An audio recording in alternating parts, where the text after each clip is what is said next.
In the 21st century, 57% of the vote is a huge win. The last time a presidential candidate won with that much of the vote was 40 years ago when Ronald Reagan won re-election with 58% of the vote. And Tuesday night in Ohio, 57% of voters voted in support of the Democratic Party's position on reproductive rights. The Ohioans said that every person in this state is special, and we are going to continue to have the right to determine what we want to have happen here. Because why? The majority still rules. Joining us now is the senior senator from Ohio, Sherrod Brown, who is a member of the Senate Finance Committee and who is now a candidate for re-election in Ohio. Senator, thank you very much for joining us tonight. Really appreciate it. Very eager to get your reading of Tuesday night vote in Ohio. Yeah, it was voters said no. They rejected the power grab of Columbus politicians, and they said that we want to preserve our vote and our voice. It's clear that politicians in Columbus didn't want voters to have their say, so they can do whatever they want on abortion, on voting rights, on civil rights, on labor rights, on right to work, on all of those issues. So it was a big victory for Ohio. And because it reverberated across the country, we will be the only state in the country to have abortion language, abortion rights, reproductive rights in the November ballot. It was a good victory for the country. It was fascinating to see Republicans in Ohio trying to impose basically the Senate 60 vote rule on the state of Ohio, that you can only win if you have 60% of the vote instead of 51% of the vote. Yeah, they have tried to rig the system. I mean, they made voting harder, especially for young voters and black voters.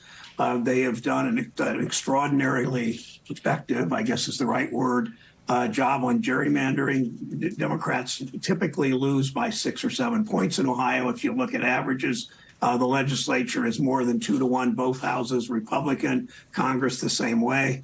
Now they wanted to rig this so that we couldn't put abortion language or stop them doing right to work or stop them from weakening voter laws, all of those kinds of things. That's why this victory was so important. But the other thing it did, Lawrence, it really empowered activists in the state. I mean, I've never seen, first of all, it's a huge turnout for a special election. It was about 4 times what the Secretary of State predicted. You don't see that in August special elections. That's why they scheduled it then. But I have just seen such a sea change among people in Ohio who were progressives were feeling discouraged. Activists were feeling discouraged because Columbus wasn't really listening to anybody, frankly, conservative or liberal. And this makes people realize, yes, they have a voice. Yes, they have a say. And that's going to go forward into November with the abortion bill on the ballot and beyond. So there is that statewide election at in November of this year. But November of next year, you and President Biden will be running in Ohio. Does Tuesday night tell you anything about the dynamics that you and President Biden will find yourselves running in Ohio next year? Yeah, it tells me this, that voters rejected a power grab. Voters rejected special interest government. That's what my whole career has been about.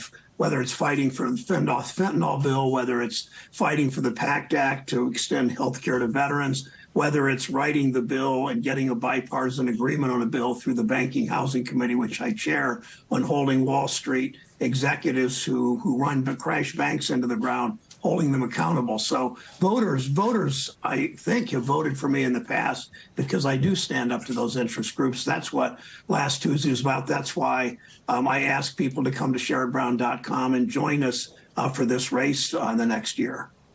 I know every Democrat running statewide in Ohio, including President Biden, they always wants to know, what is the Sherrod Brown secret? Democrats struggle statewide in Ohio. You make it through. How do you do it? I talk about the dignity of work. My focus, I wear this pin here on my lapel that's a depiction of a canary in a bird cage given to me in a Workers' Memorial Day rally symbolizing coal miner safety, but it keeps my focus on workers. Most of my colleagues wear this sort of fancy jewelry pin that screams out, "I'm a senator." I wear this. I focus on workers. My staff works really hard in serving the public directly and making sure we're out listening. I've done 40 roundtables with veterans groups on how to implement the PACT Act, the extension of health care to veterans. It's hard work, but it's also listening to people, and it's that focus on the dignity of work. I think and it's standing up to interest groups, as I said, and that's why Tuesday's vote was such good news, I think, for all of us.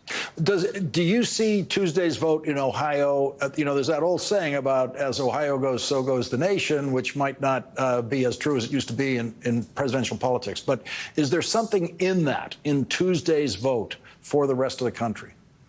Well, I think voters around the country have really had it with special interest government. And when they see the power that Wall Street has, when they see what in East Palestine, when that train derailed, part of that was because the railroads have had their way with Congress and the regulators too long. When they see these banks failed, and workers don't get bailed out when people get laid off, but the banks do. And so I think people have had it kind of up to here with special interest government, and that's why if that reverberates across the country, we see a very good year in 2024 for those politicians that stand up to these interest groups. Ohio Senior Senator Sherrod Brown, thank you very much for joining us tonight. Always appreciate it. Of course. Thank you. Thank you.